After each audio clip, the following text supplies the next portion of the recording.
ഇനി ഏത് ആ പൊട്ടനോ? ഇപ്പൊ കിട്ടിയത് പൊട്ടൻ തന്നെയല്ലേ? ഓനെ കെട്ടിക്കണെങ്കിൽ കാലമക്കാലം വെച്ച് സിറ്റോട്ടിൽ ഇരുന്നാ മതിയേനി. എത്ര പണിക്കാരും ഓനെ പെരലെന്നറിയോ? ഇത് നേരം വെളുത്താ ഇപ്പത്തെ അടുക്കളയിൽ നീന്തണം. എന്റെ പഠിച്ചോനെ എന്റെ മണ്ടമ്മ വരച്ച വരാ തേങ്ങ വിഴുങ്ങാതെ ഒന്ന് മാറ്റി തരുന്നേ. പഠിച്ചോനെ മണ്ട മാറിപ്പോയല്ലോ ചെലി. എന്റെ ശുക്രാക്കത്തിന്റെ പരലോകത്തൊക്കെ ഒറ്റക്ക് പോകാൻ എന്റെ മോന് പോയാ മോന് ഞാൻ മനസ്സിലായി മോന് പോവല് നല്ലടി ചക്ര സോസ് ചക്ര സോസ് അല്ലടി കൃത്രിമ സോസ് ഞാൻ നോക്കാം. ഇത് കൊടുത്തിട്ടുണ്ടെങ്കിൽ അതിന്റെ എല്ലാ സോസാ ഞാൻ എടുക്കും.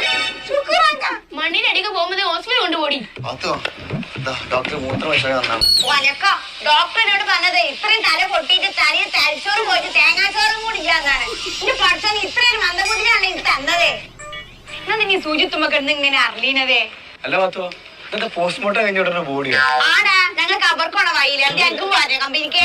ഞാൻ ആരൊക്കെ അങ്ങട്ടെ